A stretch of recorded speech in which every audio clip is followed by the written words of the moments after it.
परमात्मा और ये संसार दोनों अलग अलग नहीं है। परमात्मा इस संसार के रूप में ही प्रकट हुआ है।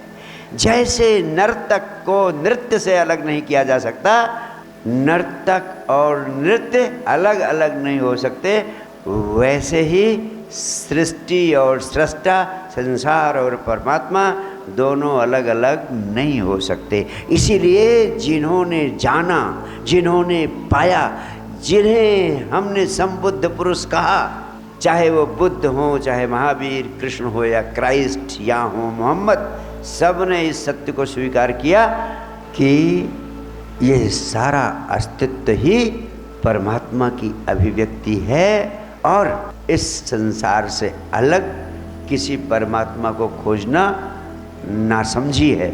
और जो कुछ भी तुम्हारे आँखों से दिखाई पड़ रहा है वह सब परमात्मा ही है। इसीलिए कहते हैं परमात्मा ओमनीपोटेंट, ओमनी प्रेजेंट, ओमनीशिएंट, सर्वत्र है, सर्वव्यापी है। और परमात्मा के संबंध में अंतिम महत्वपूर्ण सत्य आपसे कहना चाहता हूँ कि परमात्मा व्यक्ति नहीं शक्ति है। और शक्ति होने का अर्थ है कि एक एक व्यक्ति को ध्यान में रखकर परमात्मा काम नहीं करता है। एक एक व्यक्ति का विचार करके कोई घटना नहीं घटती। परमात्मा तो सिर्फ शक्ति है। जैसे नदी बहती है और बहती हुई नदी के किनारे जो वृक्ष होते हैं, नदी का जल उनकी जड़ों को मजबूत कर देता है और वह वृक्ष ताकतवर होते हैं, मजबूत और ऊंचे आसमान को छूने वाले वृक्ष होते हैं। लेकिन जो वृक्ष नदी की धार के सामने पड़ जाता है वो वृक्ष टूट जाता है, बह जाता है। नदी को कोई प्रयोजन नहीं है किस वृक्ष को मजबूत करना, किस वृक्ष की जड़ें उखाड़ देना, किस वृक्ष को तोड़कर बहा देना। नदी को इससे कोई प्रयोजन नहीं है। वो एक एक वृक्ष का विचार करके नहीं बहती है, वो तो शक्ति है, बह रही है। जो उस शक्ति के सामने पड़ जाएगा वो टूट जाएगा, बह जाएगा। जो किनारे खड़ा रहेगा उसकी जड़ें मजबूत हो जाएंगी। उस शक्ति का अपना नियम है। जैसे इस पृथ्वी में पावर ऑफ ग्रेविटेशन है, गुरुत्वाकर्षण की शक्ति है। जो व्यक्ति संभाल कर चलेगा ये गुरुत्वाकर्षण की शक्ति उसको चलने में सहयोग देगी, और जो व्यक्ति ठीक ढंग से नहीं चलेगा, इस शक्ति के अनुरूप काम नहीं करेगा, वो गिरेगा, उसकी टांग टूटेगी।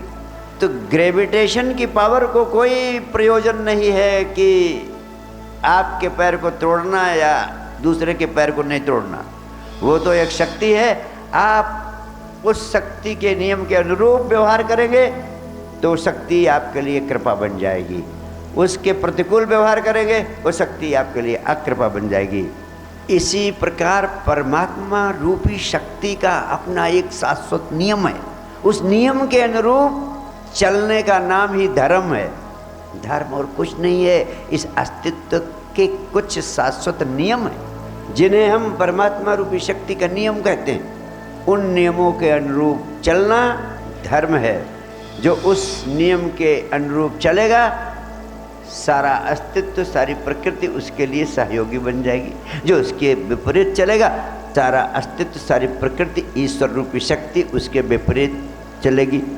अगर आप उस शक्ति के अनुकूल व्यवहार करते हैं वो शक्ति कृपा बन जाएगी। उस शक्ति के प्रतिकूल व्यवहार करते हैं तो वो शक्ति आपके लिए अकृपा बन जाएगी। लेकिन हम हमेशा परमात्मा को शक्ति के रूप में नहीं, व्यक्ति के रूप में मानते चले आए हैं। इसीलिए हम कहते हैं वो बड़ा कृपालु है, बड़ा दयालु है, सदा सबका कल्याण करता है। हम उसको हमेशा व्यक्ति के रूप में मानते हैं। और शक्ति को जब आप व्यक्ति के रूप में मानने लगते हैं तो आप उस पर तरह तरह की अपेक्षाएं थोपने लगते हैं, और इस नासमझी के कारण जिंदगी भर किसी न किसी मुसीबत में पड़ते रहते हैं। आप सोचते हैं कि हम तो भगवान जी की प्रार्थना कर लेते हैं, हम तो भगवान जी की वंदना करते हैं, स्तुति करते हैं, यह पाठ कर लेते हैं, वह पाठ कर लेते हैं, सुबह भी करते हैं, शाम भी करते हैं, तो परमात्मा तो खुश हो जाएगा और अब मैं जो भी काम करूँगा उसमें मुझे सफलता मिलेगी।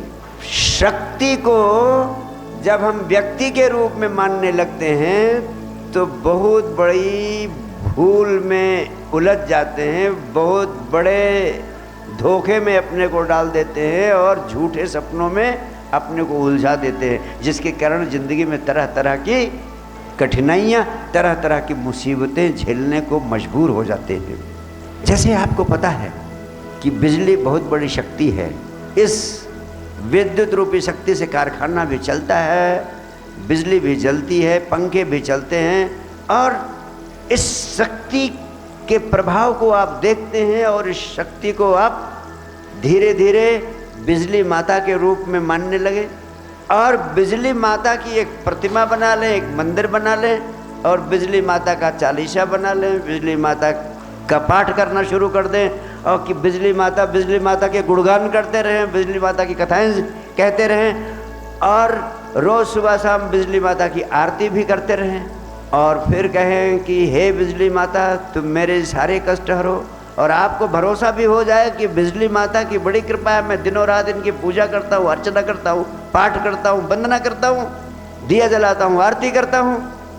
और चूँकि आप इतने बिजली माता के पूजा करने वाले हैं, अब आप बिजली का तार हाथ से पकड़ने की कोशिश करें और कहें कि तो मैं तो बिजली माता का भक्त हूँ, अब बिजली माता की कृपा होगी, तो क्या बिजली का करंट आपको लगेगा कि नहीं लगेगा? बिजली माता का करंट लगेगा और आपकी सारी पूजा प्रार्थना व्यर्थ चली जाएगी, क्योंकि बिजली माता की पूजा करने से बिजली माता की कृपा तुम्हें नहीं मिलेगी। बिजली माता का जो विद्युत ऊर्जा का, विद्युत शक्ति का एक शाश्वत नियम है कि उसकी तरंग, अगर उसकी तरंग का स्पर्श तुम्हें होगा, उसकी तरंग के चपेट में आप आओगे तो वो तुम्हारे लिए प्राणघातक हो जाएगी। अब इस नियम के अनुकूल आप काम करेंगे तब तो बिजली माता की कृपा मिलेगी, और इस नियम के प्रतिकूल काम करेंगे तो बिजली माता आपको बख्शेंगी नहीं किसी भी कीमत पर। सारी पृथ्वी पर धर्म के नाम पर यही धोखा हो रहा है। हम परमात्मा को व्यक्ति के रूप में मानकर उनकी प्रार्थना करते हैं, हाथ जोड़ते हैं, आरती उतारते हैं, गिड़गिड़ाते हैं और सोचते हैं कि उसकी कृपा हमारे ऊपर बरसने लगेगी।